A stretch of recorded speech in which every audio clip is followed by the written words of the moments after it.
conservation. Send Sanford Bishop back again to get that work done. Really important work. Thank you, my friend. And a big thank you to all of you. Here we sat, a Tuesday. It's after work, after school. You all came, found parking, crowded in this incredible space that we're in, and you came here for one very simple reason. You love this country, so thank you for that. It's hard to believe. It's hard.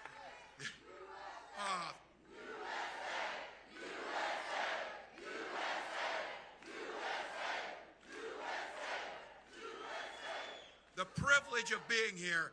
We've got 7 days to this election, 7 days to determine, as you heard the congressman say, the next generation of policy, and there's still a few folks out there making up their mind about this. Now, I know you've heard this version of it. Well, I can't personally stand Donald Trump, but I think the economy was good when he was in. It's a little bit of rationalizing the vote. And I think some people's memories are maybe just a little bit fuzzy around this, because let me be clear to you. 4 years ago, under his leadership, we had lost 2.7 million jobs. Unemployment was up. Supply chains were devastated because he botched the pandemic response. It was so bad, you remember this, we're out scavenging for hand cleaner and toilet paper. That was Donald Trump's leadership. And that's not mentioning the hundreds of thousands of Americans who died because of his botched response to this. So look, 4 years ago, if you were a billionaire, probably looked pretty good because you got a tax cut. The rest of us, we got squat. So now, what would you expect from a guy who claims to be a great businessman but drove all of his companies into the ground and declared bankruptcy 6 times? So it's last 7 days. There's no time to mince words on this. Let's be clear with folks on this. Donald Trump is a loser, and that's where we need to start. That's where we need to start.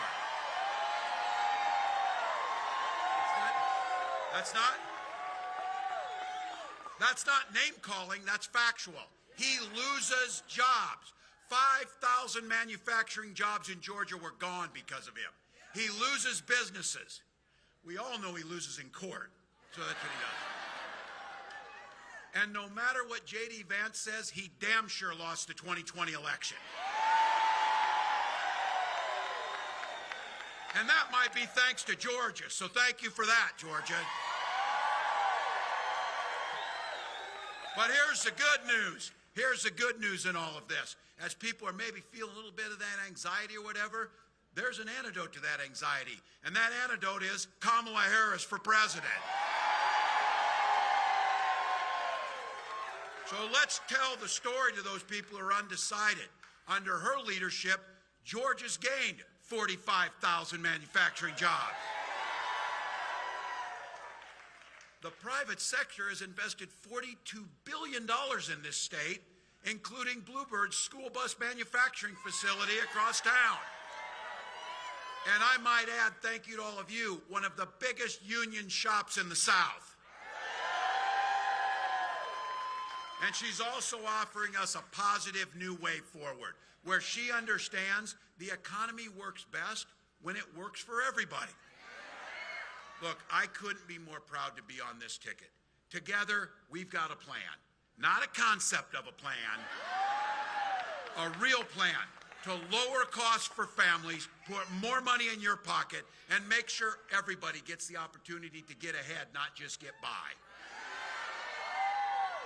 We're going to lower the cost of groceries. We can take on the price gougers. Sanford Bishop will tell you this. When grocery prices were cheaper, our farmers were getting $4 a bushel for corn. When grocery prices are up, our farmers are getting $4 a bushel for corn. Somebody in the middle's taking the money and sticking it to you. And 100 million Americans under Kamala Harris's plan will receive a tax cut, including a $6,000 tax credit for every child their first year. We got, under her leadership, We negotiated with Medicare for prices on drugs, and we have a cap for seniors of $35 on insulin. We want to extend that to everyone. And for those of you in the middle, or those of you a little gray, if you're a little young and you don't think this resonates with you, trust me, when you turn 60, Medicare is what you talk about all the time to your friend. Because it matters. It matters.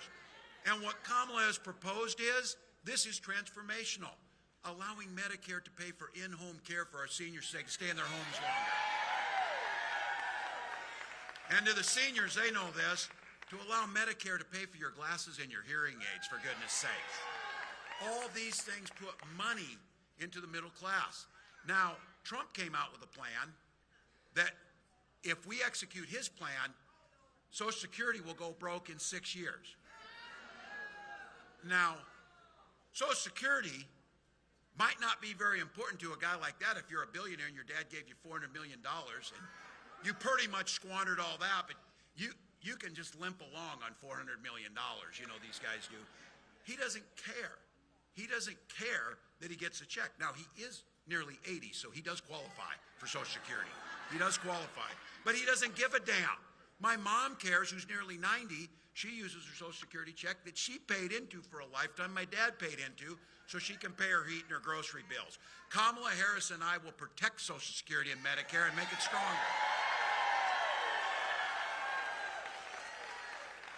And you ever notice this, how they change? When they find out something's really popular, all of a sudden they're for it. Well, guess what? People like getting health care under the ACA.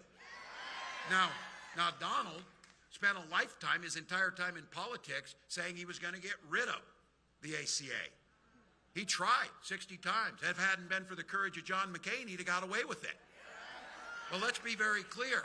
He will go after the Affordable Care Act, and for all of you, what that means is we'll go back to the old days where insurance companies decide that they're going to discriminate because you have a pre-existing condition. Even Donald could make money on that. Here's the scam.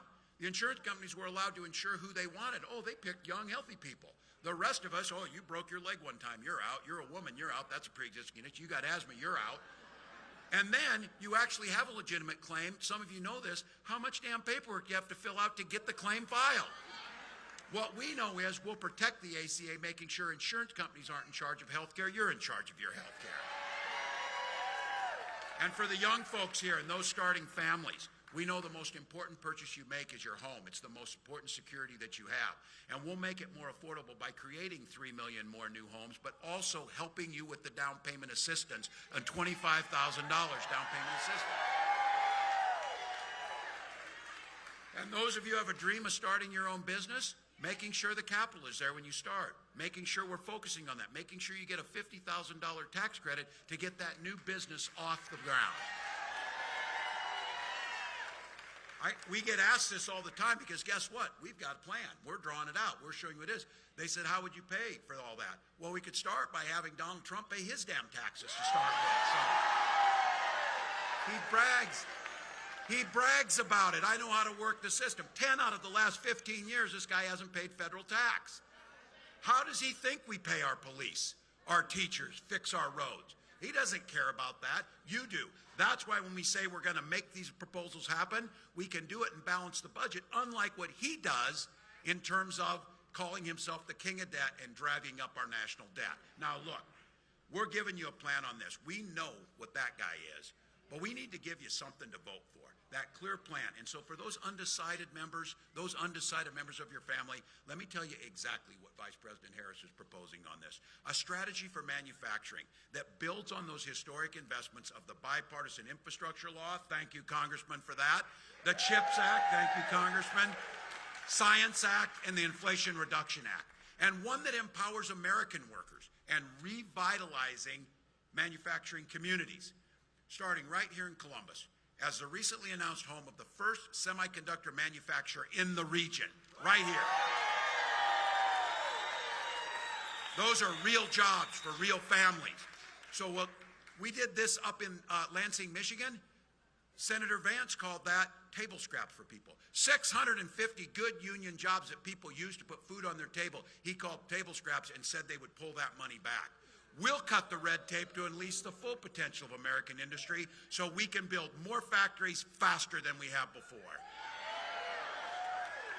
Manufacturing tax credits to ramp up investments that create more jobs in strategic industries that are essential to our growth and national security.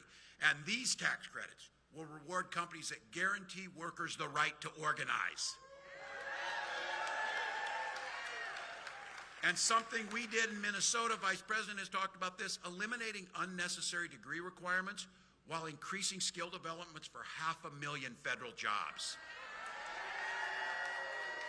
Folks in here, a goal of doubling the number of apprenticeship programs and other training opportunities. These lead to good-paying union and good-paying manufacturing jobs, and we'll do it by the end of the first term.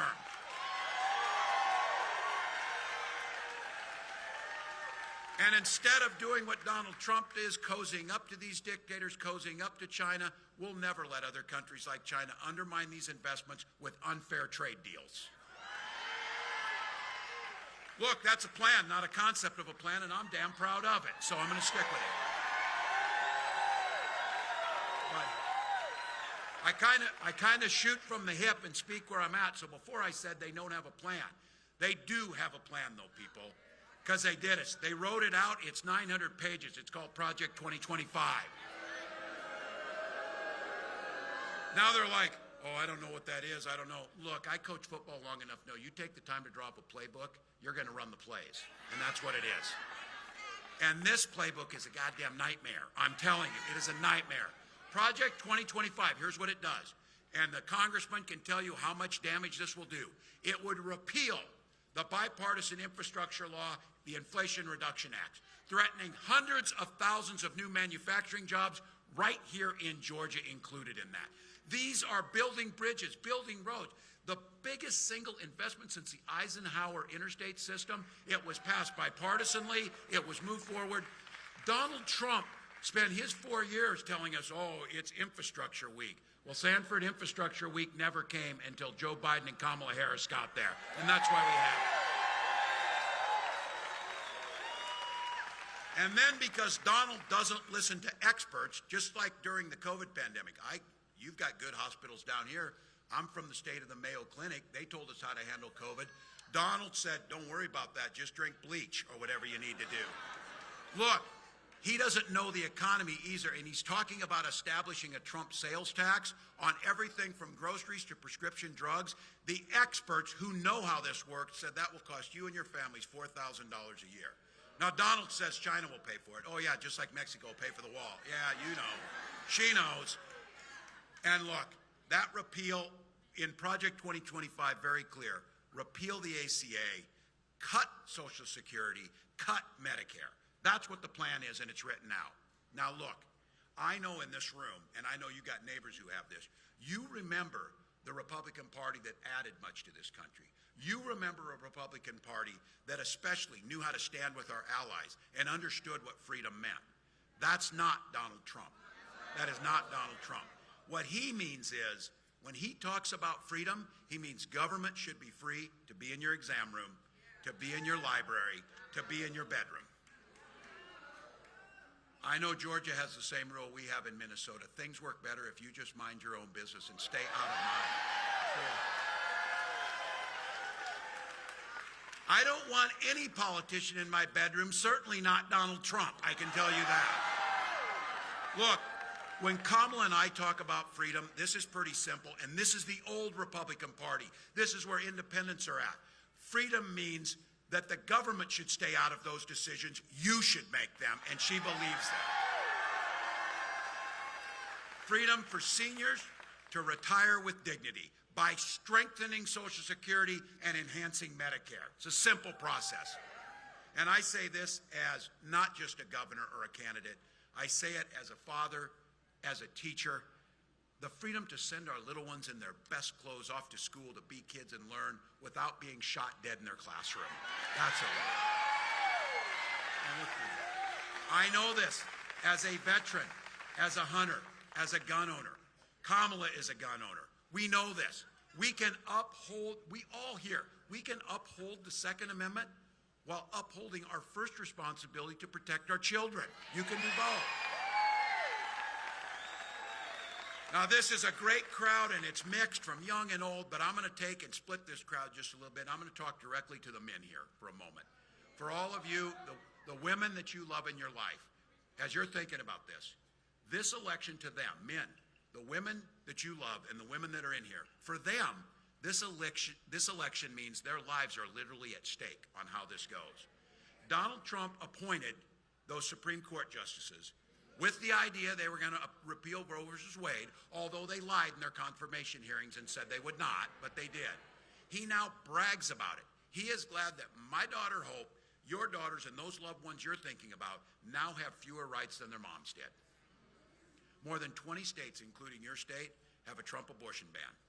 He calls those a beautiful thing, a beautiful thing. You saw it right here in Georgia. You know the story. Amber Thurman. Mama, say her name. She would rather, these personal things, she would probably have rather us never heard of her, and she would damn sure, and her family wishes that she were alive and prays for that. But these decisions that were made forced that mother of a 6-year-old boy, she's a medical assistant, dream of becoming a nurse. But after Trump took down Roe, she was forced to wait 20 agonizing hours while septic shock stepped in. She needed the emergency care, but she couldn't get it. Her death was found to be preventable. I say as a parent, as a husband, as an American, as a dad, hell, as a human being, that is just sick and wrong and must stop, and must stop. These stories are happening all across the country. Women like Amber, who should have been making these decisions with healthcare professionals in the privacy of their exam room between them and their family, are now being forced out into the open to make these risky decisions. Women are being turned away at emergency rooms, miscarriaging in parking lots. Survivors of rape and incest being forced to carry those pregnancies. Fertility clinics now under threat from these people because they are not stopping with abortion. The idea, and I say this, I didn't want to have to talk about this. My wife and I spent years trying to have children. If you haven't been through infertility treatment, it is hell. I guarantee you, though, you know somebody who has. And the ability to access those treatments, to be able to have the family that we so desperately wanted, I will be damned if anyone in this country should be denied the right to have that family.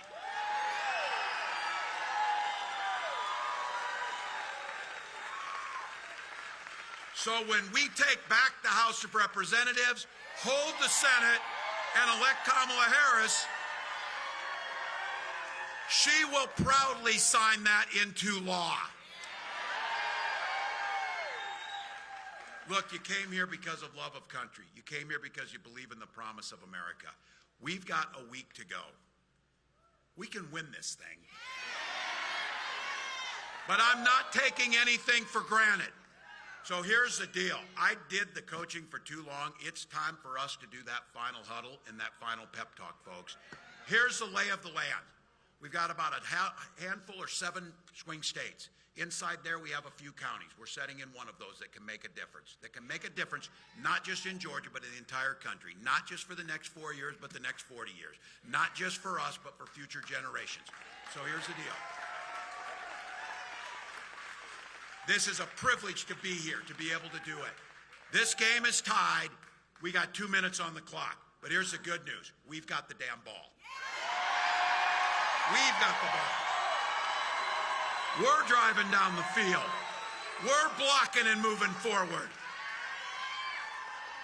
And man, do we have the right team and the right quarterback in Kamala Harris. Now, all you ball players out there know, you get to the 2-minute warning, you're pretty tired. It might be easy to step to the side, might be easy to take a breather, but this is the time when you dig deep. This is the time when we know that the privilege of being in this moment and being able to make a difference is on our shoulders. And as I've been saying, we got 7 days left. There's a hell of a lot of time to sleep when you're dead. Not now. Not now. Not now. So we're going down that field 1 inch at a time, 1 yard at a time. 1 phone call at a time, 1 door knock at a time. 1 vote at a time, and 1 neighbor's vote at a time. So I'm asking you, in Georgia, 1 or 2 votes can make a difference. My God, Georgia, I was asking the other day, we were not in Georgia, but I said, man, what did we win in Georgia by? And somebody said, I don't know, ask Trump. He was looking for those votes. So about 11,400 votes. Let's win by more than 11,400 votes.